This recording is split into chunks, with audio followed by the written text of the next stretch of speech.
Hello, I'm going to give you guys a deck tech. First off, I don't have an intro.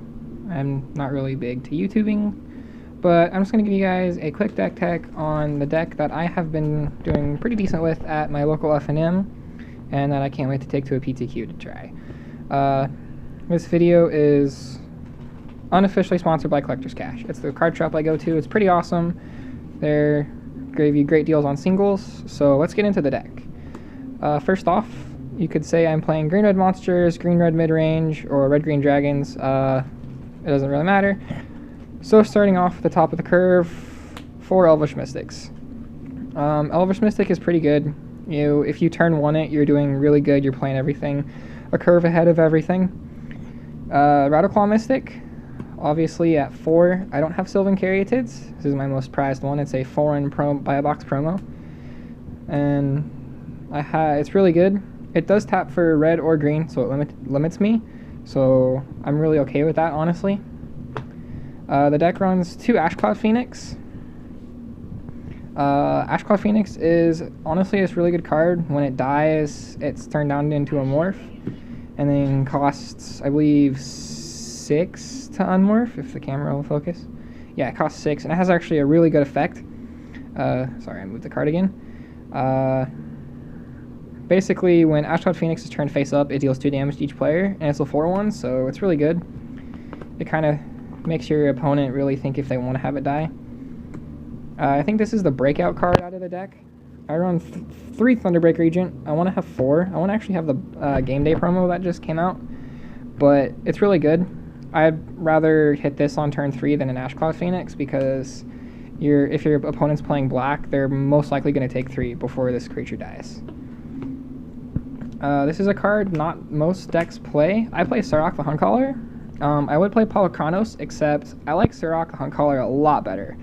One, in the aspect of he is 4 mana for a 5/4, and his effect is pretty good. And most of the time you have Formidable active. Basically, at the beginning of combat on your turn, if creatures you control have a total power 8 or greater, target creature you control gains haste until end of turn. Actually, it's a really good effect, especially when you pop this down after, like, if you play this, then you play, like, let's say, like, Stormbreath Dragon or something. Actually, that's not really a good example. Let's say you play Surrak and Thunderbreak. Thunderbreak gets haste. It's really good. Stormbreath Dragon, as I just mentioned, it dodges white, so most Obzan control lists have a tough time dealing with it because they need to hurry up and get their 1 of 2 downfalls or one of 3 ultimate prices. It's haste, and it has a pseudo burn effect for 7 with its monstrosity. Nothing really more to say about Stormbreath. We all know what it does. We've seen it dominate in red-green decks, red-green X decks since it was reprinted. I mean, not reprinted, printed in Theros, and it's really great to hit on turn 4.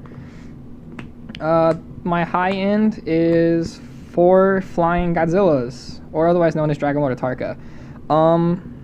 7 mana for an 8/8 is pretty decent, especially in green-red X decks. 1, because the earliest I got this out was turn 4, and it just dumped. Basically Dragonlord Atarka took a massive dump on mono red aggro. Recent example, I got it out on turn 4 against mono red aggro in my local F&M, pushing me to the feature table live on Twitch. There's no link in the description because I'm not even able to get to the thing. But let's just go into the thing, her effect. I'll let the camera focus. It's flying, trample, and when Dragonlord Atarka enters the battlefield, it deals 8 damage, 5 damage, divided as you choose among any number of target creatures or planeswalkers your opponents control. So it really just dumps on mono red aggro, and then they have an 8/8 to deal with. And most of the time their burn, I've always had this happen, their burn is always 1 burn point off to kill Atarka. Moving on to the non-creature spells, I run 4 Sarkhan the Dragon Speaker. I would play Xenagos, except I like Sarkhan better because his minus ability is a Flame Slash, and most of the time I've been recently Flame Slashing my opponent before even making him an indestructible Stormbreath without pro white. Draconic Roar at 4. It automatically replaces Lightning Strike. 1, because it kills a creature, and you're getting the dragon trigger most of the time by revealing your Storm Breath or your Atarka, or even having a dragon in play. So you're bolting a creature and then bolting your opponent.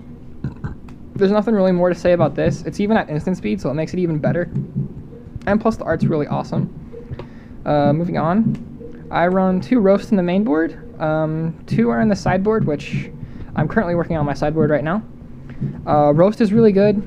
Hits Tasigur, hits Siege Rhino, hits a Corsair, hits Surrock, hits Polychronos, you name it. Like any creature, like Toughness 5 is actually really good in this meta. So Roast basically makes the meta fair, kind of, with red X decks. 3 Creator's Claws. You can either win the game out of random with this if you need that random clutch effort, or you can just cast it for 0 and trigger the Ferocious effect and shock a creature. Again, this card is actually really good. I've been playing it in my green red X deck since the card's been printed, and I'm glad I have been, because it has actually won me matches by just burning them to the face, or I've been killing like 7/7 Siege 7/7 Polychronos. So moving on to the lands, I believe it's 8 forests. Yeah, 8 forests, 4 mountains, 2 rugged highlands. You gain life, and it also helps you get mana if you're missing a color. 4 Temple of Abandon. This is pretty much an auto include. 1, you get a scry. 2, you're automatically on color. 2, Haven of the Spirit Dragon. You're probably wondering, why are you playing this? Well, let's take a look. It add a colorless, add 1 mana of any color to your mana pool. You can only use it to cast dragons, and for 2 mana, you can tap it, sacrifice it, get back a dragon or Ugin. So let's say Dragon Lord Atarka dies somehow, and I have Haven in play, which I actually did this once. I sacked it, got back Dragon Lord Atarka, and I dumped back onto my opponent's face. And the last 4 lands are 4 Wooded Foothills. So Wooded Foothills is pretty good. I really want to hit this card in the early game, because it's really tough in the late game, because it's like I'm pretty much on colors. I really don't need this land, so I'll just have it in play, or I'll just bluff it as a card like a Draconic Roar. But it's really good. That's the entire 60 card deck. I don't have a sideboard for you guys, as I said, because I am currently working on it. I've focused on the main board right now. The sideboard will pretty much have an inclusion of Hornet Queen as a 1-of. I found Mob Rule is pretty good, so that's also really good. Arc Lightning, Barrage of Boulders, and 2 more Roasts. So I'm pretty excited this deck. I love it. I've been playing this deck since Dragons came out. I've pretty much, actually I should say I've updated this deck since Dragons came out, and it's awesome. I got 7th place at my local FNM Collector's Cash, and I'm super glad that I did, because it blindsided me, and I didn't expect to do that good. And my worst matchup is Mono Red, and that was the deck I played against most, so I'm actually very glad that the deck even beat it. So yeah, if you guys liked the video, don't forget to like, rate, comment, subscribe. Comment down in the comment section below if you would like to see more deck techs like this, or if you would like to see my modern deck or my EDH deck. That'd probably be a big one. But I also just comment down in the comment section below what you thought. Don't forget to like, rate, comment, subscribe, and this is Nero signing out.